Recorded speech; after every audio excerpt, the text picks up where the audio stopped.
Since we got a sparse crowd this morning, I'll go through this in a conversational way. So if you got any questions, just holler at me, raise your hand. The main thing I want you to get out of this is two things. One, the Tennessee Chamber has tried for several years to make more employer connections within school districts so students know about possible careers that are out there. So the impetus behind this initiative, the Tennessee CAPS initiative, is to help local schools make connections all the way from K through 12 to their local employers. So any employers within commuting distance, and then if you want to go beyond that, regionally or across the state of Tennessee.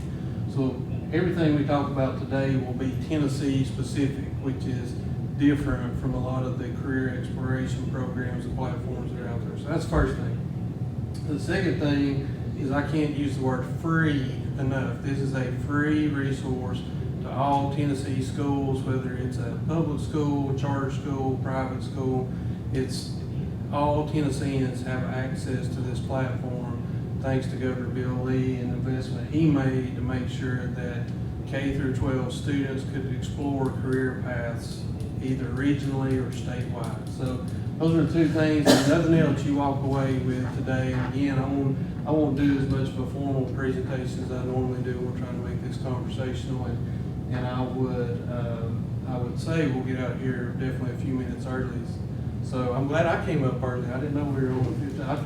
I drove in from the great metropolis of Turtletown, Tennessee this morning. So if you don't know where Turtletown is, it's in the very southeast corner of Tennessee, right on the Georgia-North Carolina line. So when Beth asked me to come anywhere, I come without hesitation or question. So she's a great person and a part of it. So the format of the Tennessee CAPS program is that it's lesson plan based, so that teachers, again, K through 12, have some pre-packaged lessons that they can download very easily that enable students to explore local careers, so that it's not just a generalized career exploration, let's say in advanced manufacturing. For Rutherford County, and it's funny that I've used this example all across the state, but I used to say if a kid's on a school bus driving by the Nissan plant, they don't wonder, what do? They make cars in there. I think that's what they do. There's a plethora of other jobs within Nissan that students could access, and career paths they could access. Everything from that entry level on the floor advanced manufacturing to industrial maintenance, and then looking at also the management side of things within Nissan. So we created through practitioners, all our lesson plans are created by former teachers or administrators, lessons that allow students to make these connections so that it's not just a generalized, here's what advanced manufacturing is about.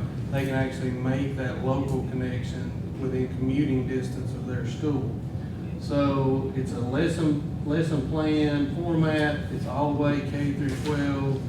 The focus is on the high demand careers across Tennessee. So there's 15 or 16 sectors that we focus on, so that if a student accesses these careers and they explore and they do a deep dive, it's going to be a living wage career. It's not just jobs. And in my role in workforce development, I tell people I can give people jobs all day long. That's easy. I can get high school graduates jobs. That's easy. What I try to do is get students a living wage career through credentialing programs, either while they're in high school or through the post-secondary system when they graduate. So one of the things that brought about the CAPS initiative is that Perkins funding requires that schools, middle schools and high schools, have some type of career exploration platform or resource for students.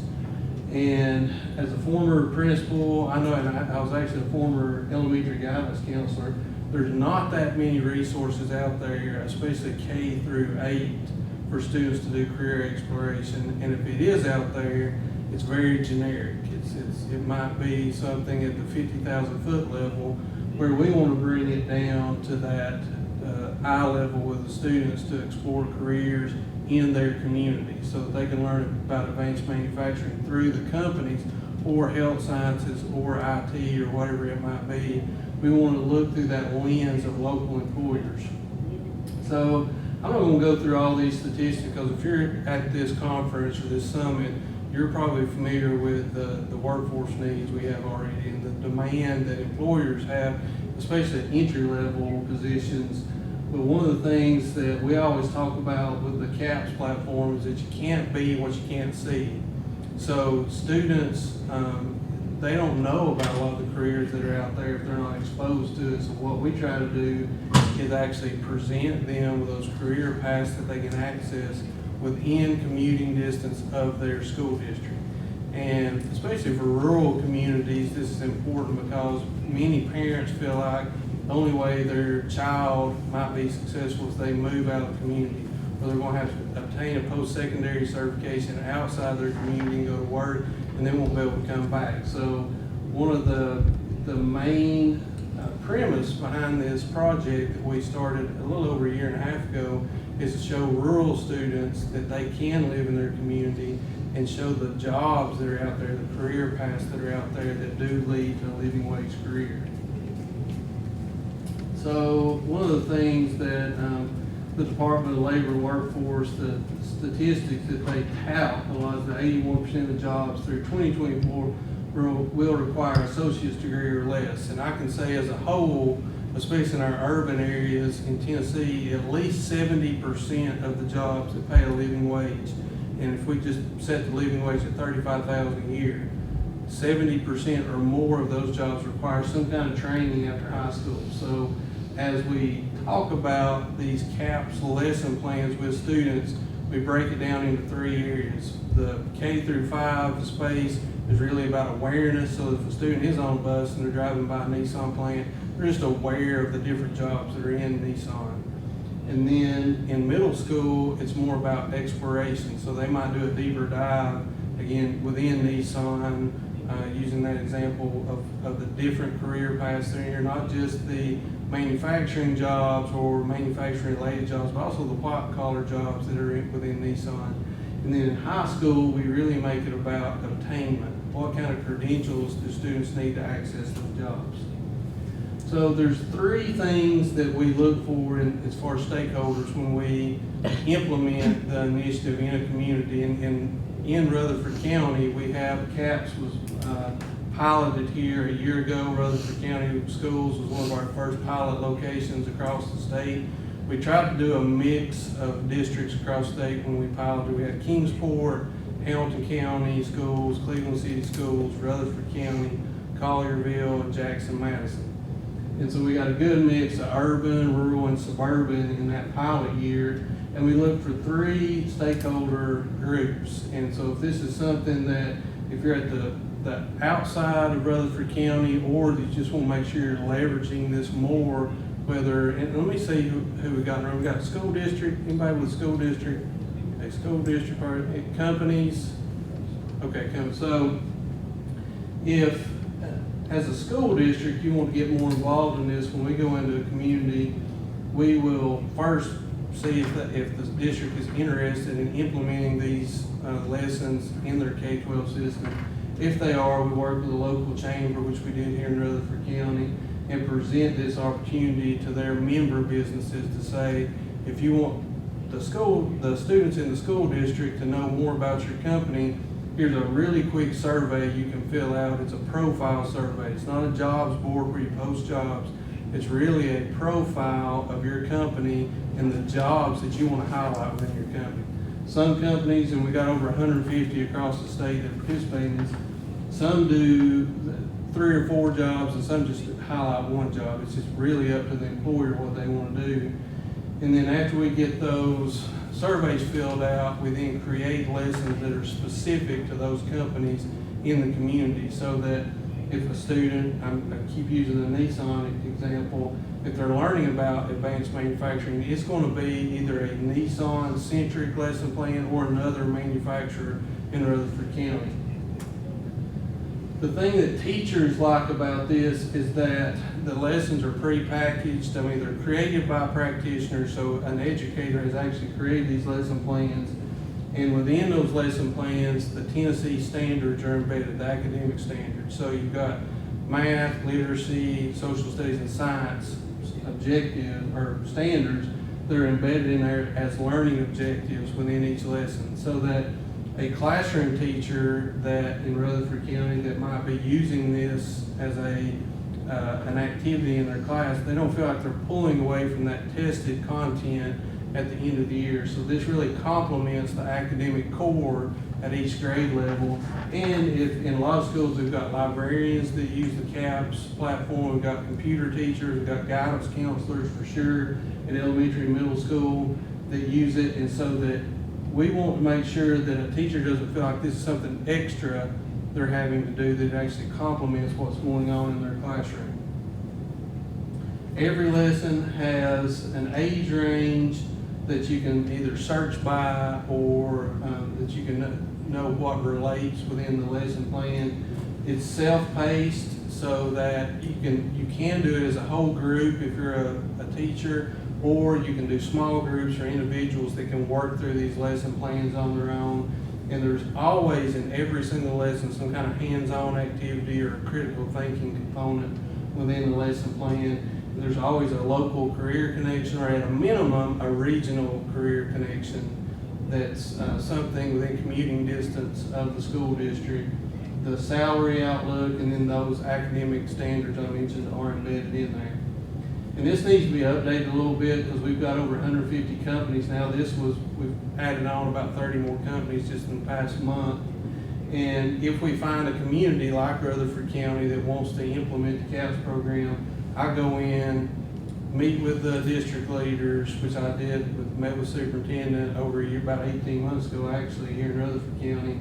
Then meet with the chamber. The chamber sends out that survey to its members, and I can come in and do a presentation like this for its members. I did that about a year ago here in Rutherford County over at the chamber headquarters. And then after companies fill out that survey, we get those specific lesson plans that are tailored to those local companies here. So the student isn't just learning about health science. If it's a health science lesson, it'll be related to the medical field within Rutherford County.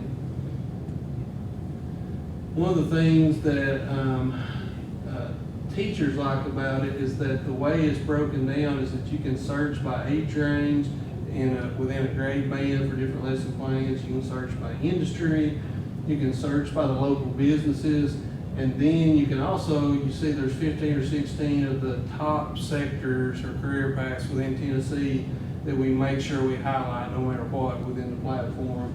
Or you can search by economic region so that students, again, are learning about those local careers or regional careers that are within commuting distance of their school. I can't emphasize that enough, that this is what sets the CAPS program apart from other more generalized career exploration platforms, is that it's all Tennessee companies that the lesson plans are based on. Any questions so far?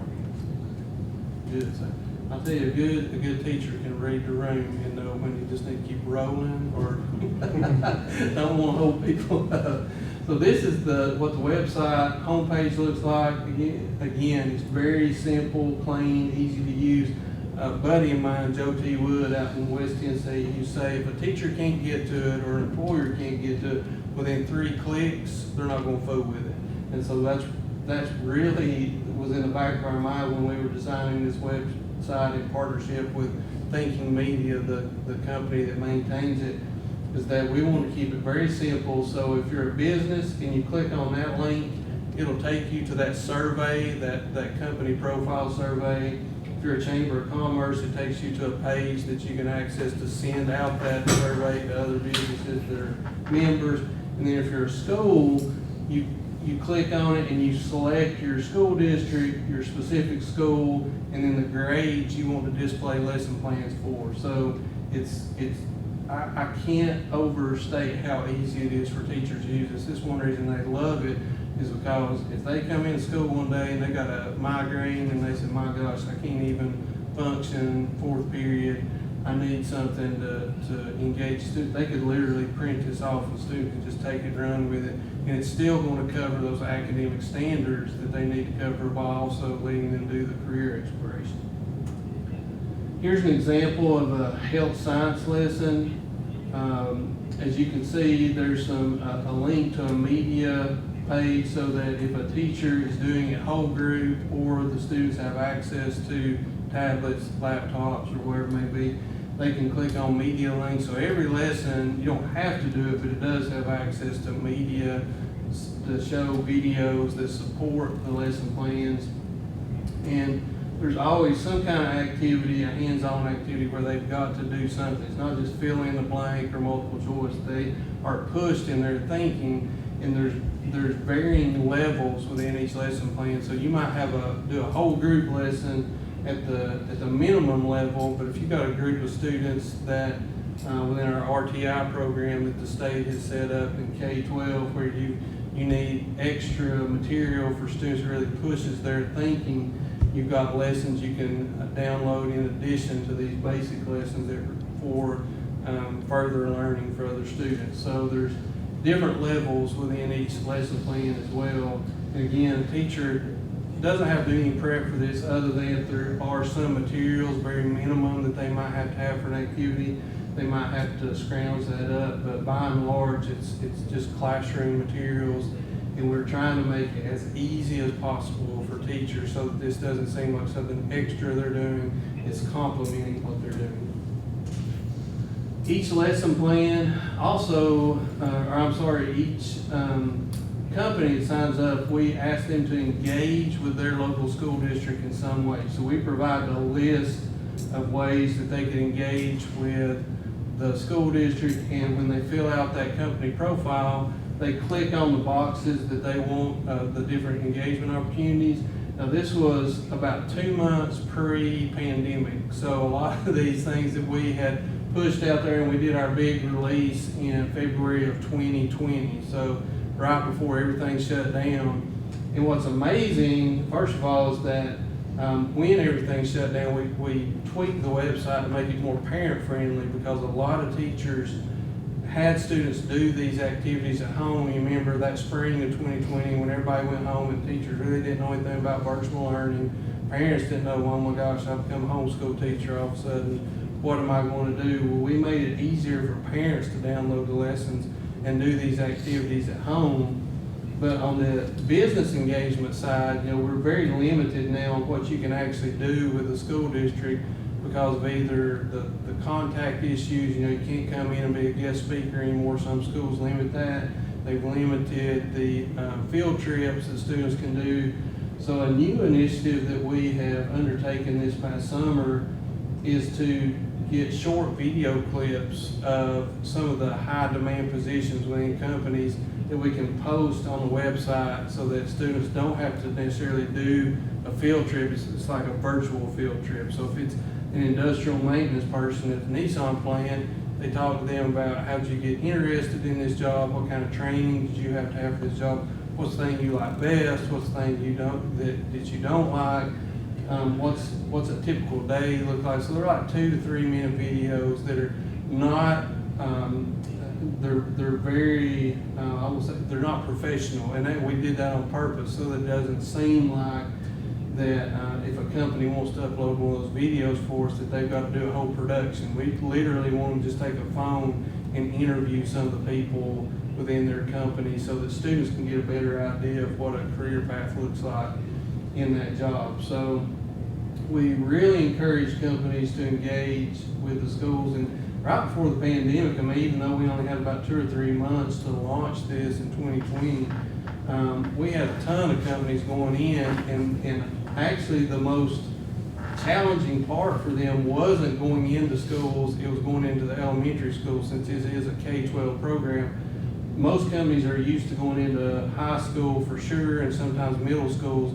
They're not used to going in and working with first graders and talking about here's what we make at our company. And one of the best examples, I just happened to be going through Jackson Madison when Stanley Black & Decker was doing a site visit to one of the elementary schools, and they were in a first grade classroom, and they brought 10 or 12 things that they made at Stanley Black & Decker plant, everything from air compressors to tape measures, and said, here's what we make in that building. And the students were just like blown away, like, oh, my daddy has that in his garage, or my grandpa has that in his work shed or basement or whatever. And it made that connection so that the students, it wasn't some abstract place that just had Stanley Black & Decker sign on it. They made a connection. This is what actually is built there. And they gave all the first graders tape measures, which was a health hazard in itself, if you imagine 20 first graders with tape measures. But it was really cool, and they said, we would never in a million years would have thought about going to a first grade classroom. So this really pushes employers to get out their comfort zone as well and engage with students. Out of the 150 something companies we got signed up now, I've only had one company that wouldn't check any box and just said, no, we want to engage with schools. I'm not going to say who it is, but I'm thinking, man, y'all are pretty sorry. But so everyone else across the state has been willing to engage in some way with their local school district, which is another, to me, probably the third bullet point, if you walk away here with anything, is that there is a responsibility on the company's part. If they want to connect with students, they got to go beyond just filling out that survey. We want them to actually connect in person or virtually through those videos with students. And Thinking Media is a company we partner with in Chattanooga. They're a computer software company, and they really put their money where their mouth was when they were developing this. They went in and interacted with a kindergarten classroom and a fifth grade classroom, talked about computer science, computer engineering, software development, and the kids loved it. I mean, those were terms the kids, especially fifth graders, heard, but they really didn't know what do you do in that field. So it was a great opportunity to talk with those kids and engage with them. The benefits to this program, one thing we hadn't even thought about that really happened because of the pandemic is that after school program and out of school organizations are using, since it's free for anyone to access the platform, that the United Ways of Tennessee is the largest after school network in the state. And so they've been using this platform for over a year now in their after school programs to help students as they're trying all the way into seniors in high school, trying to figure out what they want to do, what career they either want to explore and learn more about, or they really want to pursue a credential in that area. And so just since this past year, not counting the after school engagement, just what's happening in schools, we've had over 45,000 students engage in the CAPS lesson plans, and we're just about a month into school. If you count the after school work as well, it's almost double that students have been engaging in these lessons, and that's just what we can track. Honestly, it's probably higher because when a person downloads a lesson, it's on them to put in there how many students they're going to use this lesson for. They don't have to in order to download it. So there's probably a lot of downloads going on that we don't have a fixed figure on. So after school, like I said, and a lot of faith-based organizations, churches have used this in their after school program. The local businesses like it because this is a way to get a footprint in the schools and engage in the schools and help students learn about what they do, the different career paths. Like again, Nissan, it's not just about building cars. There's a lot of white collar jobs within Nissan that students could pursue that they don't even think about. They just think, well, if I go work at Nissan, I'm building cars. Well, we need somebody to keep the machines working and actually do build the cars. We need people to do the math on the financial side. I mean, there's a lot of career paths they don't know about within Nissan. Students like it because it pushes their thing. I mean, each activity is interesting. It's not just worksheets. There's things that have critical thinking components and hands-on activities.